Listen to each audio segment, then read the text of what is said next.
દેશના આઝાદીમાં આપણું આટલું મોટું યોગદાન હતું। દેશ આઝાદ થયો, દેશમાં લોકશાહી આવી, લોકશાહીમાં દેશમાં બંધારણ બન્યું અને બંધારણની કલમમાં 444, 244, 13 કમાં આપણા વિસ્તારને 5મી અનુસૂચિ તરીકે જાહેર કરવામાં આવ્યો। એ જ પ્રકારે દેશના આસામ હોય, સિક્કિમ હોય, મિઝોરમ હોય, નાગાલેન્ડ હોય, મેઘાલય હોય, તમામ રાજ્યને અનુસૂચિ 6 અંતર્ગત સમાવેશ કરવામાં આવ્યો। ત્યારે અનુસૂચિ 6 ત્યાં લાગુ કરવામાં આવી અને ગુજરાતમાં આજ દિન સુધી અનુસૂચિ 5 લાગુ કરવામાં નથી આવી। અને આ સત્તામાં બેઠેલા લોકો અનુસૂચિ 5 લાગુ હોવા છતાં પોતાનો સત્તાનો દુરુપયોગ કરીને આદિવાસીઓની જમીનો છીનવી રહ્યા છે, આદિવાસીઓના ખનીજો છીનવી રહ્યા છે, કુદરતી સંપાદનો છીનવી રહ્યા છે।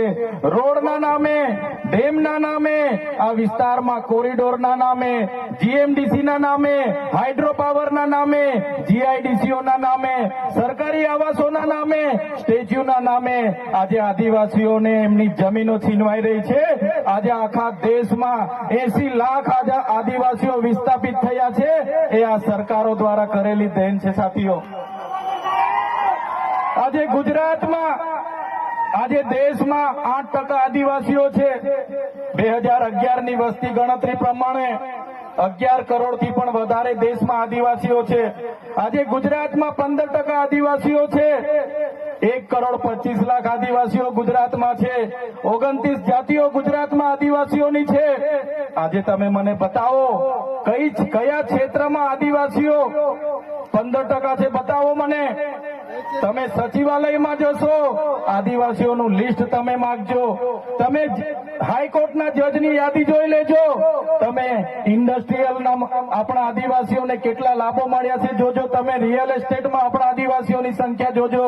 ત્યારે આઝાદીના 78 વર્ષમાં સરકારોએ માત્ર ને માત્ર આદિવાસી બજેટમાંથી અમૃત મહોત્સવો કાઢે છે, વિકાસ મહોત્સવો કાઢે છે, ગૌરવ યાત્રાઓ કાઢે છે અને પોતાના તાઇફાઓ કરે છે। ત્યારે હવે આપણે બધાએ જાગી જવાનું છે અને આ સરકારને 2027માં ઉખાડીને આપણે ફેંકી દેવાની છે। સાથીઓ, અમે 4 વર્ષ પહેલા જનનાયક બિરસા મુંડાજીની પ્રતિમા ડેડિયાપાડામાં સ્થાપના કરતા હતા અને એમના વિચારોને ઉજાગર કરવા માટે, એમના વિચારોમાંથી આવનારી પેઢી પ્રેરણા લે માટે અમે ત્યાં પ્રતિમા સ્થાપિત કરતા હતા। ત્યારે આ ભાજપના સાંસદ મનસુખભાઈ વસાવા, 3 જિલ્લાની પોલીસ અને એમના આરએસએસ વાળાએ આપણને ત્યાં પ્રતિમા સ્થાપતા અટકાવી દીધા હતા અને પ્રતિમા સ્થાપતા આપણા ઘણા લોકોને ડિટેન કર્યા હતા। 3 જિલ્લાની પોલીસ અમને પકડવા માટે આવી હતી, છતાં આપણે એમનાથી ડર્યા નથી અને બિરસા મુંડાની પ્રતિમા ડેડિયાપાડામાં સ્થાપિત કરી છે। ત્યારે આજે દેશના વડાપ્રધાનને આજે ડેડિયાપાડા આવવું પડે એ આપણા બધાની તાકાત છે। ત્યારે વડાપ્રધાન ડેડિયાપાડા આવે છે ત્યારે લોકોને ભેગા કરવા માટે 500 કરોડ આદિવાસી બજેટમાંથી જોગવાઈ કરવામાં આવી છે। હજારો બસોની વ્યવસ્થા કરવામાં આવી છે અને બધા કર્મચારીઓને એમાં લગાડી દેવામાં આવ્યા છે। આજે ડેડિયાપાડાના ગામડાઓમાં ટીડીઓ ના મળે, તલાટીઓ ના મળે એવા ગામડાઓની ગલીઓમાં આ ગુજરાતના નાયબ મુખ્યમંત્રી, એમના મંત્રીઓ, એમના સાંસદો, એમના ધારાસભ્ય ડેડિયાપાડાના ગલીઓમાં 4 દિવસથી ફરે છે। જે લોકો એસી ચેમ્બરોમાંથી બહાર નહોતા આવતા, જે લોકો ગાંધીનગરમાં પડે ફતારીએ રહેતા હતા, એ લોકોને ગામડે ફરતા કરી દીધા। એ આપણી બધાની તાકાત છે ભાઈઓ। ત્યારે નરેન્દ્રભાઈ મોદી આપણા કુળદેવી માતાના દર્શને જવાના છે દેવમોગરા। દેવમોગરા એ મહારાષ્ટ્ર, મધ્યપ્રદેશ, ગુજરાત અને રાજસ્થાનના લાખો લોકોનું આસ્થાનું કેન્દ્ર છે અને દેવમોગરા જઈને રાજનીતિ જયારે કરવા માંગે છે ત્યારે નરેન્દ્રભાઈ મોદીને હું આ મંચ પરથી કહેવા માંગુ છું, તમને જો આદિવાસીઓ માટે હિત હોય તમે દેવમોગરા જજો, તમે હિજારી લઈને આવજો, તમે મવડાનો ચોખ્ખો દારૂ 1 બોટલ લઈને આવજો। તમે એક મરઘો લઈને આવજો, એક બકરો લઈને આવજો, દર્શન કરીને એની પ્રસાદી કરીને તમે ત્યાં જ જમીને પછી જજો. ત્યારે અમે માનીશું કે તમે આદિવાસીઓના હિતેચ્છુ છો. તમે આદિવાસીઓ માટે આજ દિવસ સુધી તમે 24 વર્ષથી રાજનીતિમાં છો. આગળ મુખ્યમંત્રી હતા, હમણાં વડાપ્રધાન છો.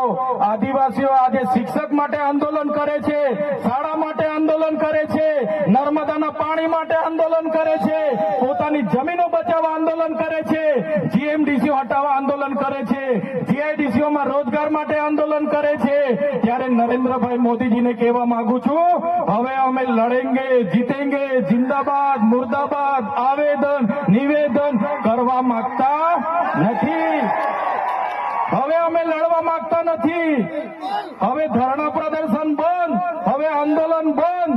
જો અમારી 5મી અનુસૂચિ, જો અમારા પૈસાએ, જો અમારી અનામત, જો અમારી 73 એની જમીનોને આવનાર દિવસોમાં જીએમડીસી ના નામે માગશો, માલસામોટ પ્રોજેક્ટના નામે માગશો, હાઇડ્રો પ્રોજેક્ટના નામે માગશો, અણુ મથકના નામે માગશો, તો અમે આંદોલન નથી કરવાના, અમે નેપાળવાડી કરવા માટે ગાંધીનગર આવવાના છે.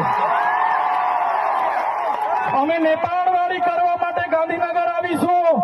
તે દિવસે તમારો ને અમારો સામનો થશે, તે દિવસે ખબર પડશે ઓરિજિનલ આદિવાસીઓ કોણ છે તે. ત્યારે કેટલાક મીડિયાવાળા મિત્રોએ મને પૂછ્યું, તમારા ડેડિયાપાડામાં નરેન્દ્રભાઈ મોદી આવે છે, તમારું બધું પૂરું થઈ જાય. ત્યારે મેં મીડિયાવાળાને મિત્રોને કીધું, નરેન્દ્રભાઈ મોદી આવીને જાય પછી એમના મિત્ર ડોનાલ્ડ ટ્રમ્પને પણ લઈ આવજો. અમારા લોકોને ક્યાંય ફેર પડવાનો નથી. હવે અમારા લોકો જાગી ગયા છે, અધિકારોની વાત કરીએ છીએ. સંવિધાન અધિકારો અમને આપો, સામાજિક અધિકારો આપો. અમને જે મળેલી અમારા અધિકારોની વાત અમે કરીએ છીએ ત્યારે અમને ખબર પડી ગઈ કે આદિવાસી સમાજ હવે જાગૃત થયો છે. ત્યારે બિરસા મુંડાના રથ જયારે લઈને ફર્યા, એમના મંત્રી તંત્રી મારું નામ લઈને મને ગાળ બોલે કે પેલો ચૈતર વસાવો અહીંયા આવે છે, આમ કરે છે, તેમ કરે છે, ફલાણું કરે છે, ઢીકડું કરે છે. એ મંત્રીઓને પણ કહેવા માંગુ છું, એ પ્રદેશ પ્રમુખને પણ કહેવા માંગુ છું, ચૈતર વસાવાને ગાળ બોલવાથી અમારા આદિવાસીઓનું ઉત્થાન નથી થવાનું. તમે આદિવાસીને ઉત્થાનની વાત કરો. મને ગાળ બોલવાથી અમારા લોકોનો જો વિકાસ થઈ જવાનો હોય તો હું દરરોજ તમારી ઓફિસે તમારી ગાળ ખાવા માટે પણ તૈયાર છું. સાથીઓ, અમે અનંતભાઈ સાથે વિધાનસભામાં લડીએ, રોડ પર લડીએ, સદન પર લડીએ અને આદિવાસીઓની ન્યાયની વાત કરીએ, અધિકારની વાત કરીએ. આ લોકોને ગમતું નથી. અનંતભાઈ પર અનેક કેસ થાય, મારા પર અનેક કેસ થાય, અમને જેલોમાં નાખવામાં આવે, પણ અમે આ સરકારની જેલોથી અમે ડરવાવાળા લોકો નથી, અમે લડવાવાળા લોકો છે. સાથીઓ, આ મંચ પરથી કહેવા માંગીએ છીએ, આ ચૈતર વસાવાના, અનંત વસાવાને જયારે સમાજની જરૂર પડશે, અમે આ ધડ ધરવા માટે પણ તમારી સાથે તૈયાર છે. આ ધડ ધરવા માટે પણ અમે સમાજ માટે તૈયાર છે. એક ગુજરાતના મુખ્યમંત્રી ભૂપેન્દ્રભાઈ પટેલ, એક ગુજરાતના ઉપમુખ્યમંત્રી હર્ષભાઈ સંઘવીની પોલીસમાં પાણી નથી કે આ ચૈતર વસાવાના અનંત પટેલને હેરાન કરી શકે. ત્યારે સાથીઓ, જાગવાની જરૂર છે. આગળ ડોક્ટર સાહેબે કીધું, આપણી જે મૂળ સંસ્કૃતિ છે આપણે ભૂલી ચાલ્યા. આપણો નંદરિયો દેવ, આપણો ગામનો હિમારિયો દેવ, આપણો વાઘદેવ, ગોવાળદેવ, આપણો કાળિયો ભૂત, આપણે ધરતી માતાને પૂજનારા, આપણે નદી નાળાને પૂજનારા, આપણે ચંદ્ર અને સૂર્યને પૂજનારા, આપણે પ્રકૃતિના પૂજક તરીકે છે. ત્યારે જન્મ મરણની વિધિ, લગ્નની વિધિ આપણે ભૂલી ચાલ્યા છે.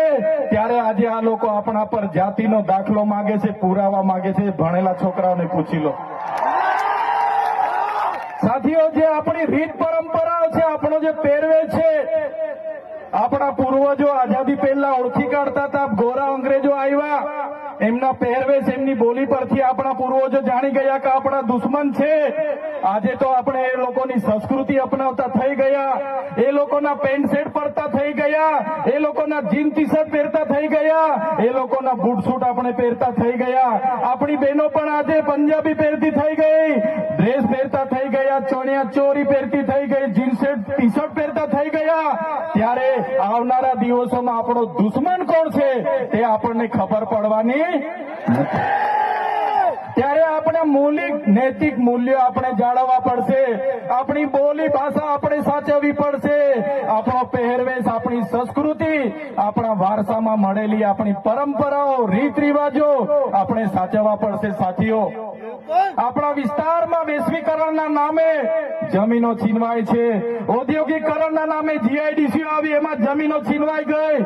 અને તમે જોઈ લો, આજે ધર્માંતરણના નામે આદિવાસીઓને ભોળવામાં આવે છે. આજે શિક્ષણના નામે ધર્મના પ્રચારો થાય છે.